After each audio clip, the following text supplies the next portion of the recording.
ఈ కప్ప ప్రతిరోజు ఇంట్లోనే ఉండి రోజంతా పడక మీదనే విశ్రాంతి తీసుకునేది. దానికి దాహం వేసినప్పుడు మంచు బిందువులను తాగేది. ఆకలి వేసినప్పుడు దారిలో వచ్చే చిన్న చిన్న పురుగులను తినేది. వాన వచ్చినా తుఫాను వచ్చినా అది అక్కడే ఉండిపోయేది. పడుకోవడమే దాని ఫేవరెట్ వర్క్. అయితే ఒకరోజు దాని పక్కింట్లో ఉన్న కప్పల కుటుంబం పురుగుల బిర్యానీ వండుకుంది. ఆ ఆహారం వాసన ఎంత బాగుందంటే ఈ కప్పకు మనసు లాగింది. కానీ దానికి బిర్యానీ వండడం తెలియదు. అందుకే ఈ తెలివైన కప్ప ఒక పన్నాగం వేసింది. అది పాత దుమ్ము పట్టిన టోపీ బూట్లు వేసుకొని బయటికి వచ్చింది అండ్ గట్టిగా గద్ద వస్తుంది అని అరిచింది. దాని నటన చూసి భయపడి ఆ కప్ప కుటుంబం వెంటనే చెరువులోకి దూకింది. సమయం చూసి ఈ కప్ప టేబుల్ పై ఉన్న ఆహారాన్ని ప్లేట్ తర్వాత ప్లేట్ తినడం మొదలుపెట్టింది. అంతా అయిపోయే వరకు తింటూనే ఉంది. తర్వాత ఇంటికి వెళ్ళడానికి రెడీ అయింది. కానీ కడుపు బాగా నిండడం వలన అది తన సమతుల్యత కోల్పోయి దడాల్మని నీటిలో పడిపోతుంది. పక్కింటి కప్పల కుటుంబం ఇది చూసి ఆశ్చర్యపోతారు. కానీ ఈ కప్పకు ఏమీ పట్టలేదు.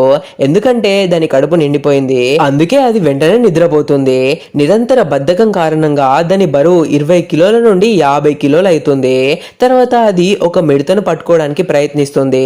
కానీ బరువు వల్ల పట్టుకోలేకపోతుంది. ఆకలితో బాధపడుతూ అది మరొక పన్నాగం వేస్తుంది.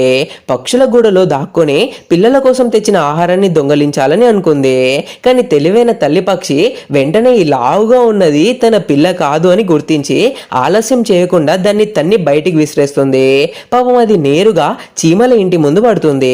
అక్కడ చీమలు ఆహార సామాగ్రిని సేకరిస్తున్నాయి. అప్పుడు కప్పకు మరొక ఆలోచన వస్తుంది. చీమల ఆహారాన్ని దొంగలించాలని అనుకుంది. ఎంత తలుపు కొట్టినా చీమలు సమాధానం ఇవ్వకపోవడంతో అది తన కుటిల పద్ధతిని ఉపయోగించి కళ్ళలో నకిలీ కన్నీళ్లు పెట్టుకొని అమాయకంగా ఏడవడం మొదలు పెడుతుంది. చీమలు దయగలవి కాబట్టి చివరికి దాన్ని లోపలికి రాణిస్తాయి. కప్ప లోపలికి వెళ్ళగానే దాని కడుపు గట్టిగా గర్జిస్తుంది. ఆకలితో చచ్చిపోతున్నట్లుగా నేలపై దొర్లుతూ నటించడం మొదలు పెడుతుంది. దీనికంటే పెద్ద గొడవ జరగకుండా ఉండాలని దానికి ఆహారం ఇవ్వడమే మంచిదని చీమలు నిర్ణయించుకుంటాయి. అప్పుడు వారు తమ స్టోర్ నుండి దానికి ప్లేట్ల కొద్ది ఆహారం వడ్డించడం ప్రారంభించారు. కప్ప సంతోషంగా తింటూ పోయింది. చూస్తూ ఉండగానే చుట్టూ ఖాళీ ప్లేట్ల గుట్ట పేరుకుపోయింది. కానీ అసలు సమస్య అప్పుడే వచ్చింది. ఆ కప్ప చీమల వింటర్ ఫుడ్ మొత్తాన్ని తినేసింది. అయినా కూడా దాని ఆకలి తీరలేదు. ఇక్కడ లైఫ్ లెసన్ ఏంటంటే మన అవసరాలను తీర్చుకోవడానికి మనం సొంతంగా కష్టపడాలి. బద్దకించి ఇతరులపై ఆధారపడితే మనకే కాదు ఇతరులకు కూడా నష్టం జరుగుతుంది.